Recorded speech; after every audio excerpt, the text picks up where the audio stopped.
A palavra que eu tenho para ministrar para você nessa hora, no dia de hoje, chama-se A Casa Unida Subsistirá. A Casa Unida Subsistirá. E o texto-chave é Mateus capítulo 12, versículo 25, diz assim a palavra do Senhor: Jesus, conhecendo os seus pensamentos, disse-lhes: todo reino dividido contra si mesmo será arruinado, e toda cidade ou casa dividida contra si mesma não subsistirá. Toda casa dividida não subsistirá. Reino é governo. A palavra dividido significa separação, significa separar em pedaços, cortar em pedaços. A palavra deserto no texto é sozinho, solitário, arruinado, perderá os seus tesouros.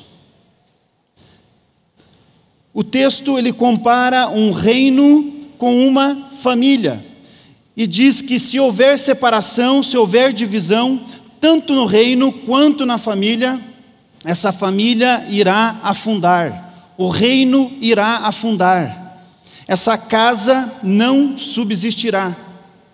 Você já ouviu falar do termo azedou a marmita? Então é esse termo, azedou a marmita. Nós oramos: venha o teu reino, venha o teu reino e seja feita a tua vontade, assim na terra como nos céus. A terra inteira conhece essa oração, a oração do Pai Nosso.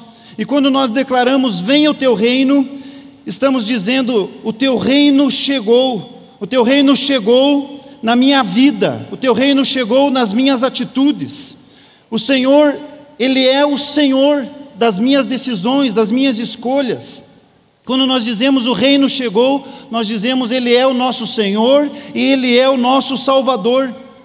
Aonde nós colocarmos a planta dos nossos pés, aonde nós formos, Ele reina, Ele é Senhor. E também na nossa casa não é diferente. Na nossa casa Ele é o Senhor, na nossa empresa Ele é o Senhor, na nossa família Ele é o Senhor. A Bíblia diz: não sou mais eu quem vivo, mas é Cristo que vive em mim. Então, se é Cristo que vive em mim, então Ele é o Senhor aonde eu estiver. Venha o teu reino, Senhor, venha reinar, é isso que significa. Senhor, venha fazer a sua vontade. Todos os dias lá na minha casa, Senhor, faça a sua vontade. Assim como é no céu, que seja aqui na terra, que seja na minha casa. Se no céu tem paz, eu quero essa paz na minha casa. Se no céu tem alegria, eu quero essa alegria na minha casa. Assim como é lá no céu, eu tenho desejo de ir para o céu, porque no céu tem paz, tem alegria. Eu entendo que o céu é um lugar de prazer, é um lugar de amor, então eu quero ir para esse lugar. Mas a Bíblia está dizendo que esse lugar pode ser lá na sua casa. Quando você diz venha o teu reino, você está dizendo que tudo isso que é bom, que é gostoso, maravilhoso, essa satisfação plena, completa, eu posso ter na minha casa, aonde eu estou estabelecido, aonde eu tenho a minha família. Quanto mais eu me relaciono com Deus, mais eu entendo as pessoas, mais eu sou compreensivo, mais eu suporto, em todos os sentidos, dando suporte também para as pessoas, para que elas cresçam, para que elas amadureçam. Quanto mais eu me relaciono com Deus, mais eu amo as pessoas, e principalmente os da minha casa. O meu relacionamento forte com Deus faz com que eu olhe para as pessoas como Deus olha, como Deus vê. O meu relacionamento forte com Deus faz com que eu perceba as pessoas, veja as pessoas como Deus está vendo. Querido, o texto está dizendo: a casa, a família dividida, separada, não permanecerá. O texto está dizendo que essa casa será arruinada. Família é um lugar de inclusão. Família é uma tribo, é uma ordem. Família é a habitação daqueles que possuem algo em comum. Isso é família. É interessante que tem um dicionário cristão, escrito em 1828, esse dicionário ele diz que família é aquela que está debaixo de um cabeça. Família é aquela que está debaixo de um gerenciamento, de um gerente. Então, os pais, o pai é o cabeça, o pai é o gerente da família. Na língua grega, para os gregos, família é aquela que está junto ao fogo sagrado. É aquela que está junto ao fogo sagrado. Por que junto ao fogo sagrado? Porque junto ao fogo eu posso me esquentar. Junto ao fogo eu posso cozer o alimento e comer uma comida cozida. Junto ao fogo eu recebo a luz que somente o fogo pode gerar. E essa luz, esse fogo me traz proteção, esse fogo me traz segurança, esse fogo me traz dependência dessa tribo, dessas pessoas que estão junto ao fogo. Após o surgimento da família, das tribos, surgem as cidades, surgem as nações, dando um novo rumo ao governo, à economia, à educação. Interessante que quando nós formamos uma família, nós nos unimos a uma pessoa porque nós temos algo em comum com essa pessoa. Tem situações que nós percebemos nessa pessoa que traz afinidade.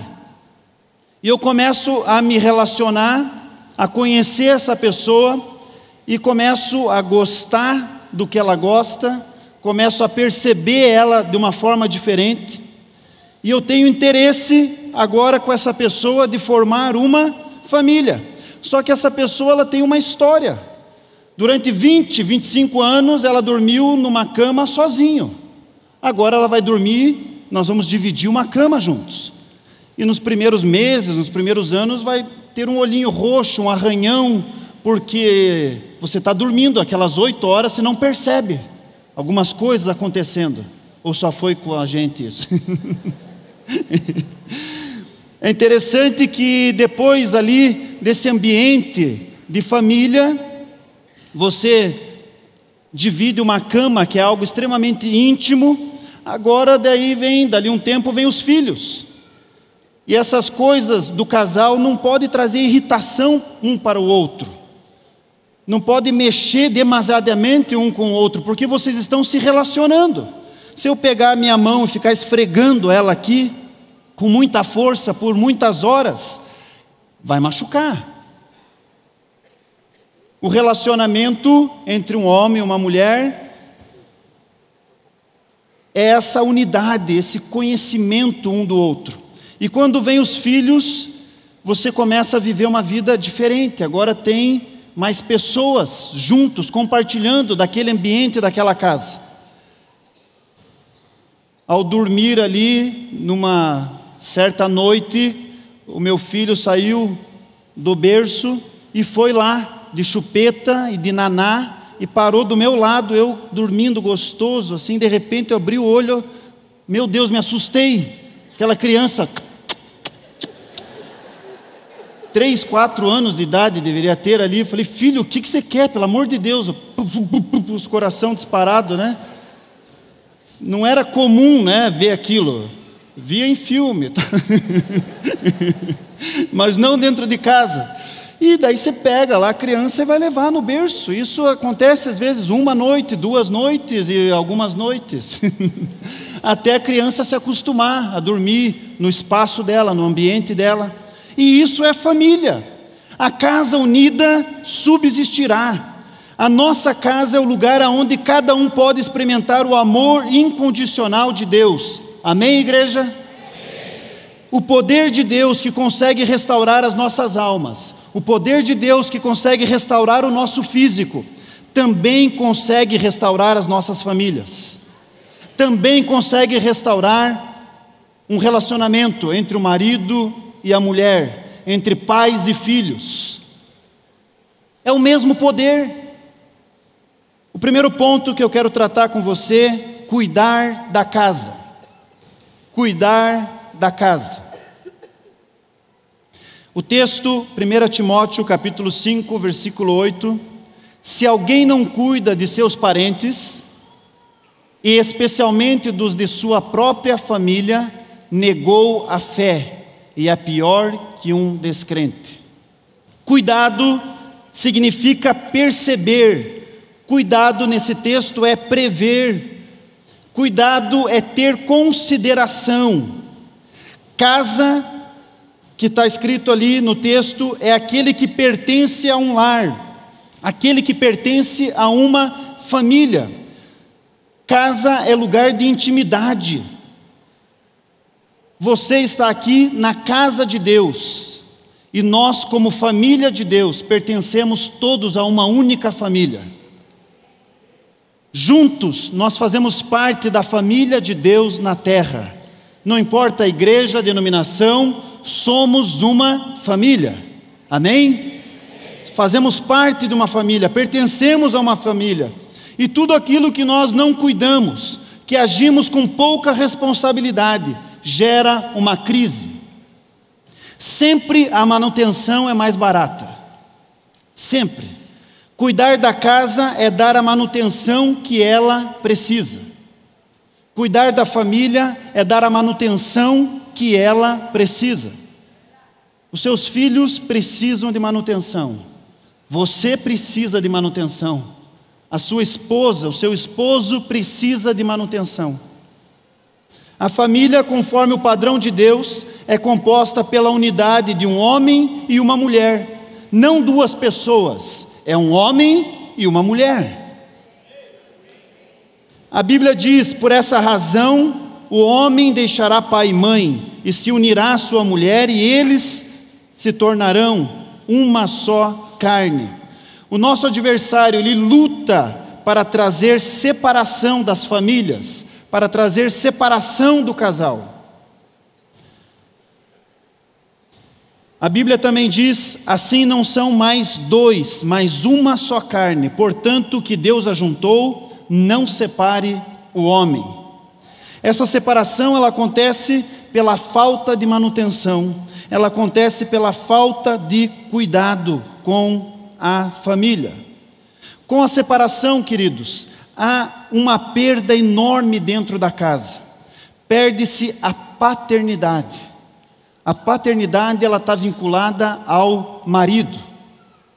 E quando perde-se a paternidade, perde-se também a proteção emocional, a proteção física, a proteção espiritual.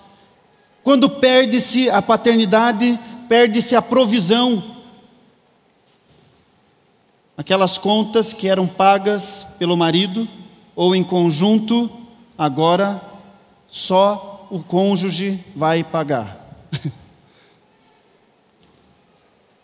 Com a perda da paternidade, perde-se também a liberação do destino. O que é a liberação do destino? Jacó chama os seus 12 filhos e libera o destino para cada um deles. Isaac chama os seus filhos e libera o destino para cada um deles. Olha a importância da paternidade dentro da nossa casa, dentro das nossas famílias. E por que perde-se a paternidade? Pergunta para mim, por quê? Vocês acharam que ia esquecer, né? Por que perde-se a paternidade? Porque faltou a sabedoria dentro da casa, no relacionamento. E a sabedoria, ela está vinculada à mulher. A sabedoria está relacionada com as mulheres, em como lidar com as questões da casa. Querido, se a mulher não tiver sabedoria, não tiver os 9 dons do Espírito, e se tivesse 50, tinha que ter os 50 nela. Porque chega as crianças, a meia fica num lugar, o tênis fica no outro, a lancheira com a fruta podre dentro da lancheira. E daí, por não bastar isso, chega o mais velho, que é o marido, né?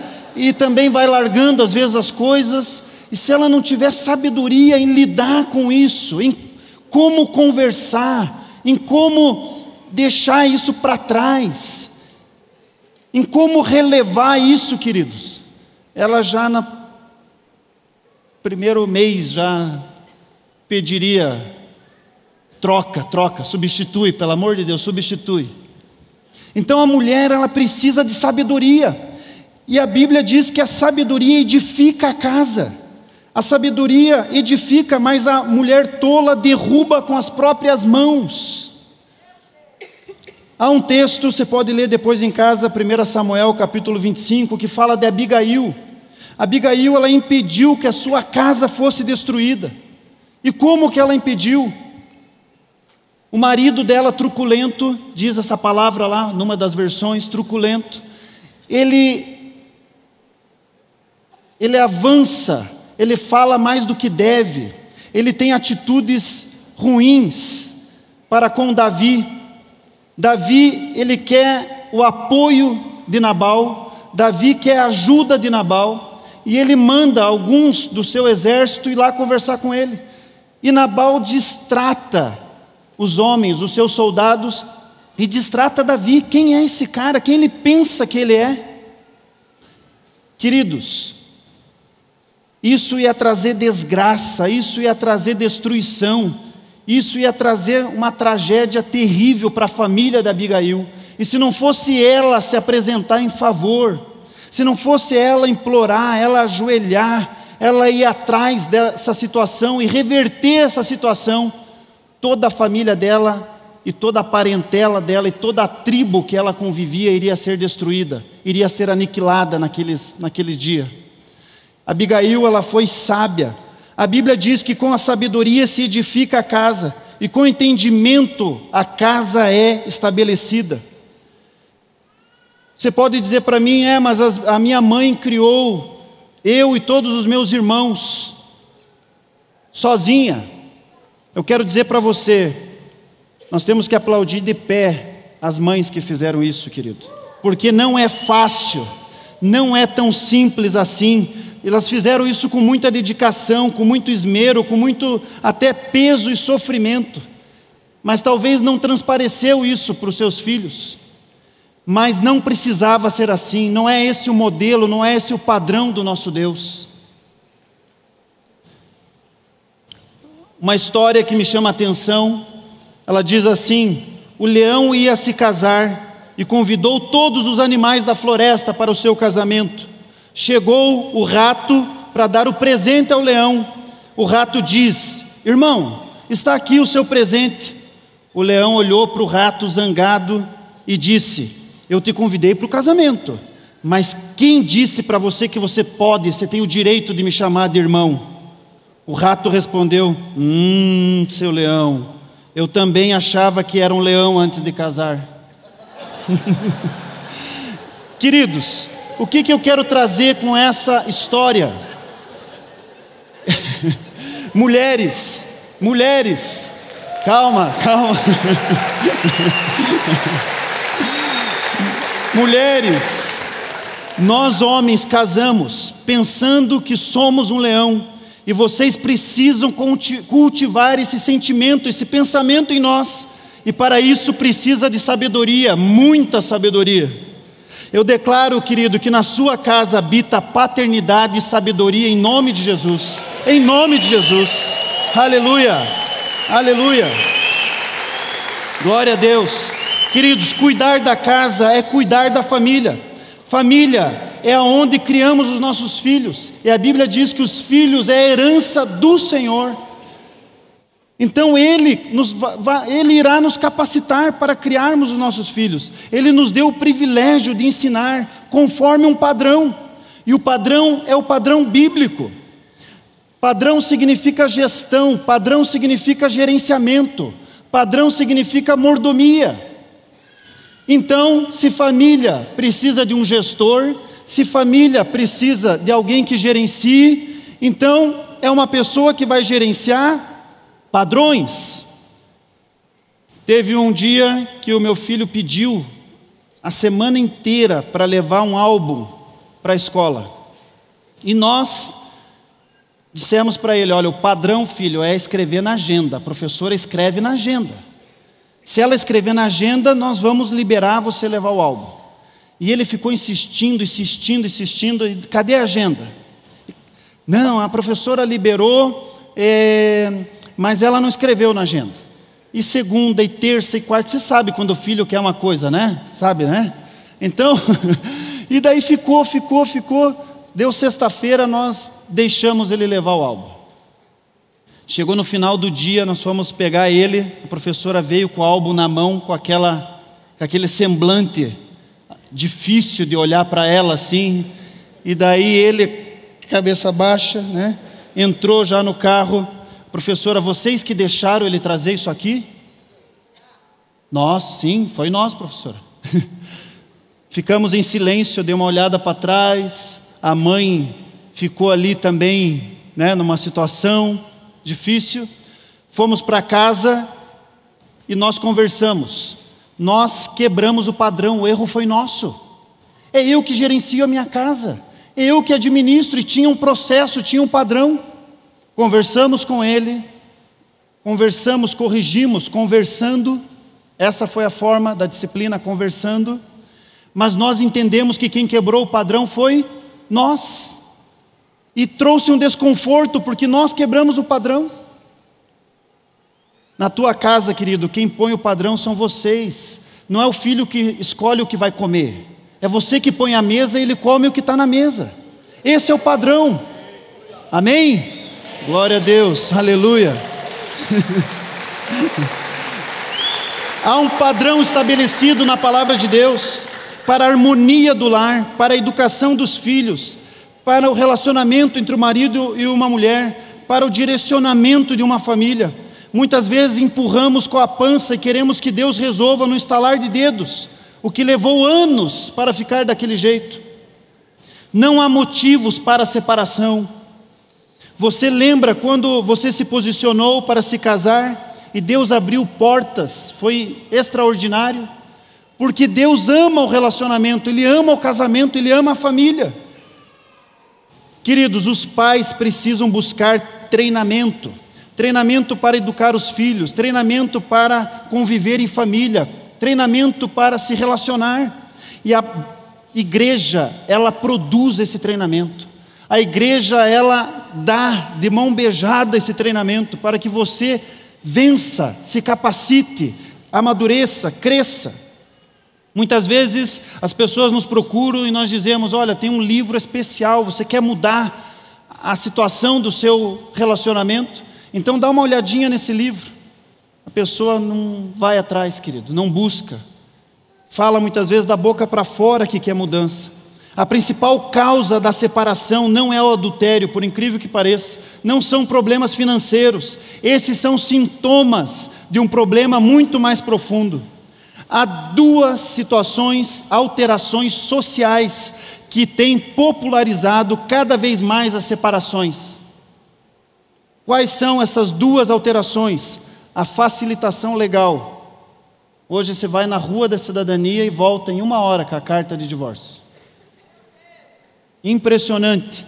E a segunda situação é a aceitação social. Nos últimos 40 anos, tem subido assustadoramente o número de separações, de divórcios. E as pessoas acham isso normal, acham isso comum. Temos percebido que o que leva os casais a pensar em separação é a falta de investimento intencional do marido na mulher e da mulher no marido. O que é esse investimento? É fazer a unha, é fazer o cabelo. O que é esse investimento? É um sapatinho a mais, é uma blusinha a mais. Pode aplaudir, eu sei que as mulheres estão loucas para aplaudir. Eu sei que as mulheres também precisam investir nos seus maridos, né? Enviar eles para o retiro, deixar ele jogar futebol, pelo menos uma vez por semana, pelo menos. Senão você casou com um galã, mas ao longo do tempo ele vai virando um galão. precisa cuidar do marido. Precisa, né? Ele não pode ficar só na frente da TV, da internet, do telefone. Esse investimento, querido, é muito importante. Esse investimento previne o desgaste do relacionamento. Você passear com o seu cônjuge, você fazer corrida com ele. Mas ele não aguenta correr comigo, né? Então põe ele para correr 1 quilômetro antes. Daí você avisa, estou indo. Daí você sai junto e chega junto com ele, pelo menos. Mas, sabe, um relacionamento a dois, você precisa cuidar para prevenir os desgastes. Precisam planejar juntos, precisam sonhar juntos. Não deixe a convivência virar rotina. Não deixe a convivência virar rotina. Queridos, nós amamos aquilo que investimos. E amamos nossos cônjuges na mesma medida em que investimos neles. Se você faz curso, paga um curso para ele, paga um curso para ela. Os dois têm que caminhar próximos, juntos. Isso é muito importante. Diminua o investimento no carro, querido, e turbine a tua esposa. Vale a pena. Pode aplaudir, mulheres. Eu sei que você quer, tá? Deixe, marido, a tua mulher aplaudir, só aplaudir. Querido, uma forma de investimento também é em palavras. Nós investimos declarando palavras de carinho, de atenção, dizendo o quanto ele está bonito, o quanto ela está cheirosa. Isso é importante, as palavras no relacionamento. Um cônjuge derrotista, negativo, ninguém merece dentro de casa, querido. A Bíblia diz que é como uma goteira constante. A esposa briguenta é como uma goteira. Imagina, você já pensou uma goteira? Uma época eu tive uma goteira, eu tive que ir lá pôr uma esponjinha na goteira para aquele barulhinho, sabe? Que é horrível. Então nós precisamos parar de sermos negativos no relacionamento. Isso é um dos problemas. Uma outra situação que a gente percebe que tem trazido separação dos relacionamentos é a independência financeira das mulheres. Faz com que elas não dependam mais do marido. Não é o valor que entra na conta da casa, na conta da família. Cada um tem a sua conta. Esquisito isso.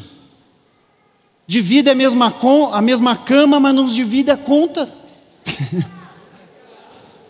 Precisa ter a mesma conta, o valor cair, todos os valores, querido. Eu vendi uma blusinha lá para minha amiga, cai na conta. Não faz dinheirinho extra, não. Além disso, né? Além dessa situação, muitas vezes a mãe, além dessa independência financeira, leva o filho na escola, faz a comida. A mulher está trabalhando, daí o marido também, ela faz a comida, ela muitas vezes que põe a roupa na máquina, e isso é uma interferência muitas vezes dentro da casa. Isso faz com que a mulher perceba e pense, eu não preciso dele, eu já tenho a provisão, eu já caminho sozinha, e eu tenho a mamãe ainda, que me ajuda, leva os filhos para casa, né? Busca meus filhos na escola. Isso tem que ser cuidado, queridos, precisa zelar. Há uma piada sobre a sogra que eu quero falar para você. As sogras, depois me perdoem desde já. Um compadre perguntou ao outro: o que aconteceu, compadre? Por que tanta gente assim na sua casa? Morreu alguém? O compadre disse: sim, morreu sim. Meu burro matou a minha sogra com um coice. Ele fica apavorado, ele diz: meu Deus, e toda essa gente que está aí na sua casa conhecia a sua sogra? Não, é que eles vieram comprar o burro.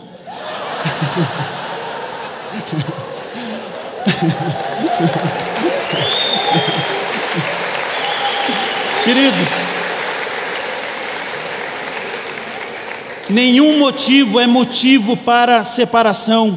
Estamos falando para os cristãos. O que Deus uniu, não separe o homem. O que Deus uniu, a palavra de Deus diz: não separe o homem. O ponto 2 é a unidade familiar.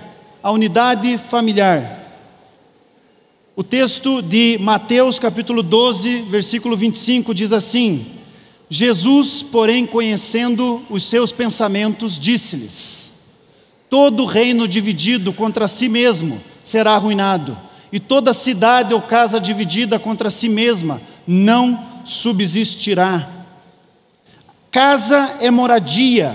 Casa, nós temos os habitantes, que nós chamamos de família. A unidade familiar favorece os integrantes a alcançarem o propósito de Deus para as suas vidas.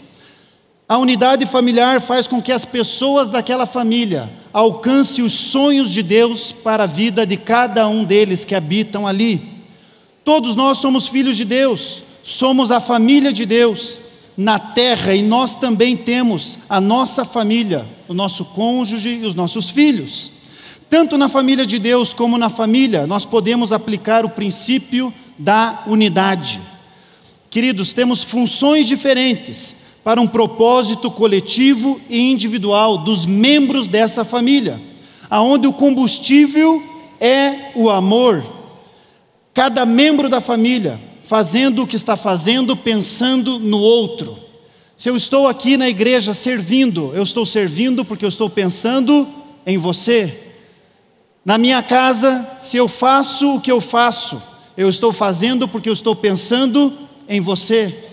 Esse é o propósito da unidade familiar, da unidade dos membros da casa, da família. Quando cada membro da família age pensando dessa maneira, diminui-se os conflitos. Não são mais os meus interesses, mas eu estou preocupado, eu estou olhando para os seus interesses. Eu estou observando quais são os seus interesses.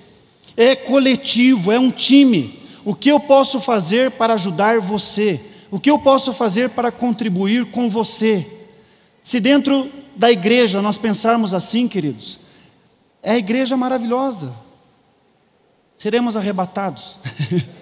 Se dentro dos nossos lares pensarmos assim, olha que tremendo que é viver dentro da casa, dentro de uma família. Muitas vezes, dentro da casa nós jogamos frescobol. Deveria ser dessa forma. O que é jogar frescobol? Todos ganham. Tanto na família de Deus quanto na nossa, precisamos uns dos outros. O que é jogar frescobol? É eu jogar a bolinha para você, mas jogar de uma forma que você consiga bater na bolinha. Você já viu o pessoal jogando frescobol na praia, a bolinha só cai no chão? Você fica até nervoso com aquela situação. Frescobol, eu estou jogando para você acertar. Frescobol, eu estou pensando que você vai devolver a bolinha, eu vou devolver a bolinha para você e nós vamos ter um jogo legal. Vai ser gostoso, e depois de 40 minutos querer suar. A pessoa já quer suar já na primeira, no frescobol. Não dá. Isso é tênis. O que é jogar tênis? Jogar tênis, eu estou jogando contra você. Você devolve a bolinha com força, no lugar assim mais difícil. Mas isso, o que é? Apenas um ganha, uma pessoa ganha. Há uma disputa. Muitas vezes nós estamos na nossa casa, na nossa família, jogando tênis. Muitas vezes nós estamos na igreja, no corpo de Cristo, na família de Deus, jogando tênis. Mas o desejo de Deus é que a gente esteja jogando frescobol. Pegou? E outras vezes nós estamos lutando o UFC dentro de casa. Fazemos um ringue e os dois saem perdendo, querido. Porque não tem como entrar num ringue e não levar um soco, não levar uma invertida. E muitas vezes dentro de casa nós estamos medindo força um com o outro. E dentro da igreja da mesma forma. Então, nós nascemos para jogar frescobol, para um ajudar o outro, para um apoiar o outro, para amadurecermos juntos, para crescermos juntos. Eu quero ver o teu desenvolvimento, eu quero ver você crescer, eu quero ver você correr, eu quero ver você voar. É esse o pensamento do cristão, é esse o pensamento de uma família, é esse o pensamento de uma igreja. A unidade é as ações individuais para atingir um alvo coletivo, um propósito maior. A unidade está relacionada à participação. A unidade está relacionada a fazermos juntos. A nossa vida, a vida do nosso cônjuge, dos nossos filhos, está nas mãos do nosso Deus. Se houver separação, querido, o texto diz que a casa não subsistirá. Subsistirá é não ficará em pé, não permanecerá, não terá segurança, ela perderá a sua sustentabilidade. Essa palavra subsistirá diz que será desistido com facilidade. Na família, na casa, nós subsistimos, nós aumentamos as nossas forças. É dentro das nossas casas que nós recarregamos as baterias. A casa, ela é um ambiente de sustento. Ali eu recebo nutrientes, ali eu recebo o alimento, ali eu recebo a água necessária para que eu continue a minha caminhada, a minha jornada. Quando eu digo sustento, é continuar vivo, é onde nós somos nutridos espiritualmente, emocionalmente e fisicamente. Queridos, infelizmente, quando os nossos filhos fazem alguma coisa errada, nós acabamos nos irando naquela situação, ficamos brabos naquela situação. O correto seria quando tiver uma situação adversa, né? Assim, brincando, você correr para o banheiro, fechar a porta e jogar a chave pela janela. Por quê? Porque se você agir numa situação de ira, se você agir numa situação de brabeza, muitas vezes você vai ter ações, atitudes que vão trazer alguns traumas que difíceis depois até de serem revertidos. É a tranquilidade e o amor dos pais que desperta confiança no filho, e uma confiança tal para corrigir o seu erro. É a tranquilidade de você apacentador e o amor que você tem que desperta confiança nas suas ovelhas, para que elas corrijam o erro. Tranquilidade, confiança. É assim. Ninguém nasce sustentável, querido. Até a criança para falar leva 1 ano. A criança para andar leva 1 ano. Então é um processo, leva tempo. O meu terceiro ponto que eu quero trazer para você: a casa é lugar de perdão. A casa é lugar de perdão. Deus criou a família como alicerce para toda a vida humana. Quando uma família opera em harmonia com os propósitos de Deus, ela é o lugar perfeito para que cada membro experimente o amor incondicional e sintam-se protegidos e sintam-se seguros ali dentro da sua casa.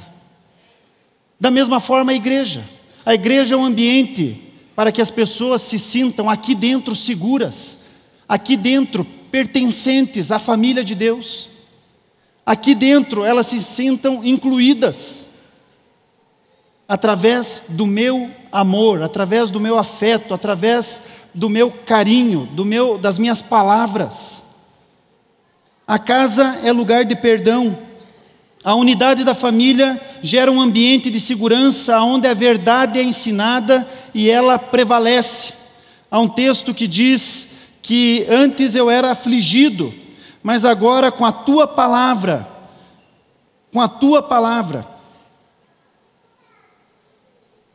eu tenho os teus estatutos no meu coração, eu tenho a tua vontade, Deus, no meu coração, e com a tua palavra eu caminho numa vida de acerto, não mais numa vida errada, mas numa vida de acerto. Quando eu ando numa vida errada, eu estou andando na insegurança, eu estou andando na mentira, eu estou andando no medo. É interessante que o filho pródigo, ele estava andando na mentira por muitos e muitos anos.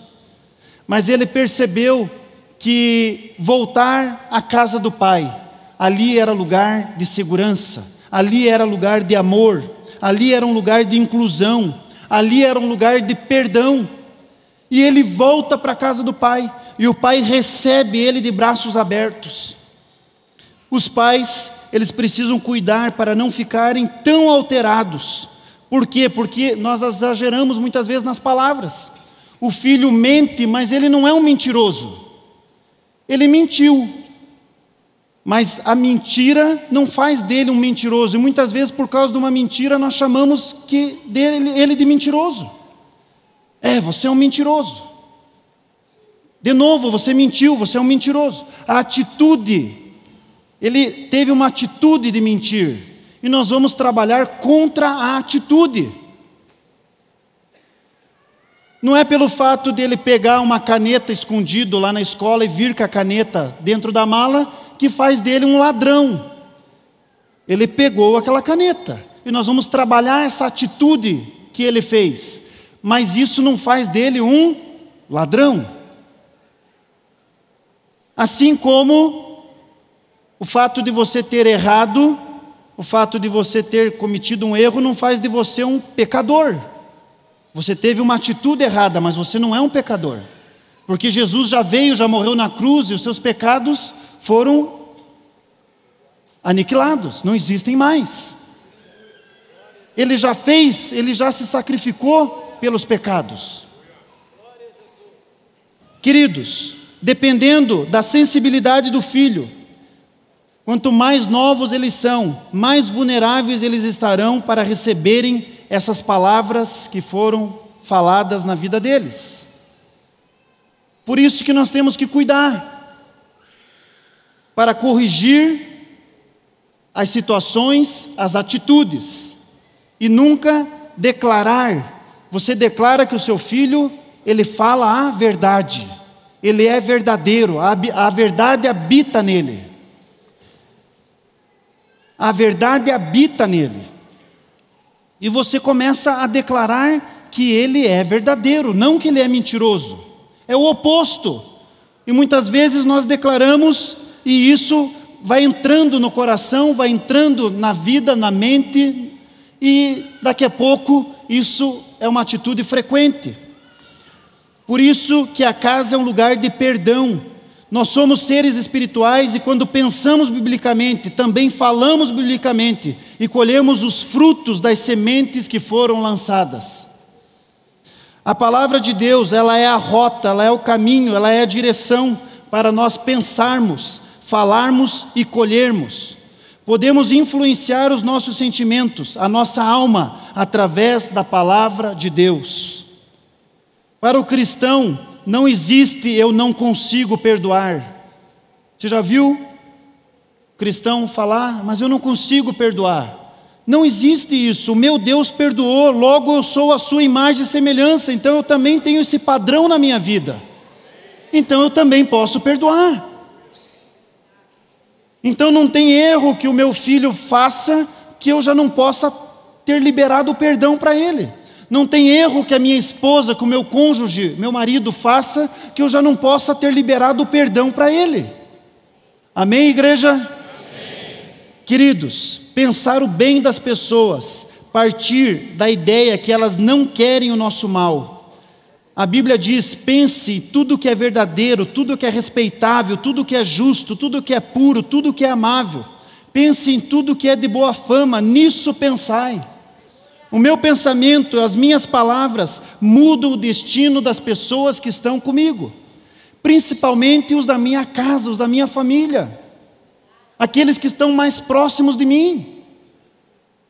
Em Levíticos, capítulo 1, versículo 4, diz assim a palavra de Deus: e porá a mão sobre a cabeça do animal do holocausto, para que seja aceito como propiação em seu lugar. Olha que tremendo, que maravilhoso esse texto, querido. No Velho Testamento, as pessoas traziam um cordeiro. Você ficou ansioso para saber o que significava isso? Eu vou agora te ajudar.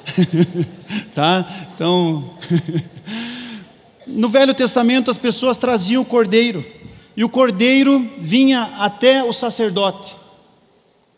E elas escolhiam o cordeiro perfeito, sem mancha, sem mácula. E esse cordeiro era trazido e o sacerdote, ele avaliava, ele olhava para o cordeiro. ele nunca olhava a pessoa, olhava o cordeiro. E se o cordeiro fosse perfeito, ele aceitava, ele era aceito. Foi a saída que Deus encontrou. Quando houvesse pecado, precisava se levar ao sacerdote um cordeiro sem defeito. E quando esse cordeiro era levado, o sacerdote examinava ele em todos os seus sentidos, mas ele nunca examinava a pessoa. Se o cordeiro fosse perfeito, querido, a pessoa que havia pecado impunha as mãos no cordeiro, e os pecados da pessoa transferia-se para o cordeiro, e a perfeição do cordeiro vinha para a pessoa. Na nova aliança, Deus envia o cordeiro perfeito de forma humana. Você já entendeu? Ele envia o cordeiro perfeito, e todos os pecados foram transferidos para esse cordeiro. Não existe mais pecado.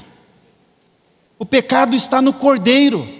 Deus, como sacerdote, Ele não avalia você, Ele não avalia a mim. Ele avalia o cordeiro, Ele olha o cordeiro. E muitas vezes falta perdão dentro das nossas casas, querido. Mas olha o que Deus fez para trazer perdão para mim e para você. Olha a atitude desse Deus amoroso, tremendo, esse Deus maravilhoso. Olha o que Ele faz para mim e para você. E muitas vezes nós nos achamos do direito de não perdoar os outros. Queridos, Ele não olha mais. Deus é o retrato do sacerdote e Ele examina a Jesus, Ele examina a Jesus, e Ele vê perfeição completa em Jesus. E porque Ele vê a perfeição completa em Jesus, Ele vê você perfeito. Você é perfeito aos olhos do Pai. Você é perfeita aos olhos do Pai. Não há mancha, não há mácula, não há erro, não há pecado. Você pode aplaudir a esse Deus tremendo, maravilhoso. Aleluia, aleluia. Glória a Deus. Querido, eu quero encerrar, quero concluir esse pensamento em Romanos capítulo 8. Em Romanos capítulo 8, versículo 14, diz assim: porque todos os que são guiados pelo Espírito de Deus são filhos de Deus. Todos nós, queridos, quando erguemos a nossa mão para Jesus, nós temos o Espírito de Deus. Foi Ele que nos convenceu a erguer as nossas mãos. E se nós temos o Espírito em nós, então nós somos guiados por esse Espírito. Temos o Espírito que é o próprio Espírito de Deus, que habita em nós, e Ele nos guia em toda a verdade. A verdade é a palavra de Deus. Querido, o Espírito Santo, Ele nos ajuda a vivermos em família, a vivermos em unidade. Em Números capítulo 14, versículo 24, diz que Caleb, ele tinha um outro espírito. Caleb tem um outro espírito e me segue com integridade. Eu o farei entrar na terra que foi observar, e seus descendentes a herdarão. Caleb tem um outro espírito. O texto está dizendo que esse espírito que ele tem é um espírito forte, é um espírito de amor, é um espírito de equilíbrio, que habita nele, fez com que ele e os seus descendentes herdassem o que Deus tinha reservado. Esse mesmo espírito habita em você, e ele fará com que você e toda a sua família herdem as promessas que Deus tem, querido. Ele fará, há poder nesse espírito, no Espírito Santo de Deus. Você é filho, você é filha de Deus, e habita em você um outro espírito, o Espírito de Deus que te apoia, que te ensina, que te capacita. Capacita a quê? A cuidar da sua casa, a cuidar da sua família.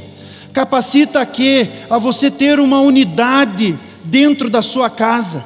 Capacita você a fazer da sua casa um lugar de perdão, um lugar de perdão. Eu quero convidar você a ficar em pé nesse momento, querido.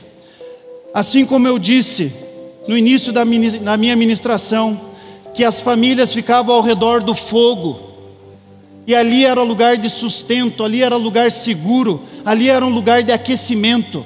Eu quero dizer que o fogo do Espírito está lá no centro da sua casa, todos os dias o fogo do Espírito está lá, para que você tenha segurança, para que você tenha aconchego, para que você fale palavras brandas, para que você perdoe e seja perdoado. Queridos, as pessoas tinham seus pecados perdoados temporariamente, era isso que falava lá em Levíticos. Hoje você, sua família, sua casa pode usufruir do perdão constante, com a presença do Cordeiro lá na sua casa. O reino de Deus chegou lá na sua casa. Lá você pode usufruir de paz, de alegria, da abundância de Deus, satisfação completa, lá na sua casa. A nossa casa, querido, é o lugar onde cada um pode experimentar o amor incondicional de Deus. A minha casa, a sua casa, é o lugar onde cada um pode e deve experimentar o amor incondicional de Deus. Eu quero que você feche os teus olhos e erga as tuas mãos agora. Querido, o Senhor reina na sua vida, eu declaro isso. Ele se veste de majestade, nele há todo o poder. O mundo está firme e não se abala. Ele é o nosso Deus e nós somos o povo do seu pastoreio, nós somos o rebanho que Ele conduz. Escute hoje a sua voz, preste atenção na voz de Deus, entregue as suas preocupações ao Senhor e Ele sustentará você, Ele sustentará a sua casa, os seus filhos, o seu cônjuge. Você é justo aos olhos de Deus. Jamais permita que Ele jamais permitirá que você venha a cair. Eu declaro isso sobre a sua vida em nome de Jesus. Pai, obrigado por esses irmãos, obrigado por essa igreja. Pai, obrigado pela família de Deus que nós somos o corpo de Cristo. Pai, nós declaramos as Tuas bênçãos, as Tuas promessas, tudo aquilo que está lá na palavra, Pai, nós declaramos para a vida de cada pessoa, de cada família aqui, em nome de Jesus. Amém, Senhor, amém, Jesus, aleluia.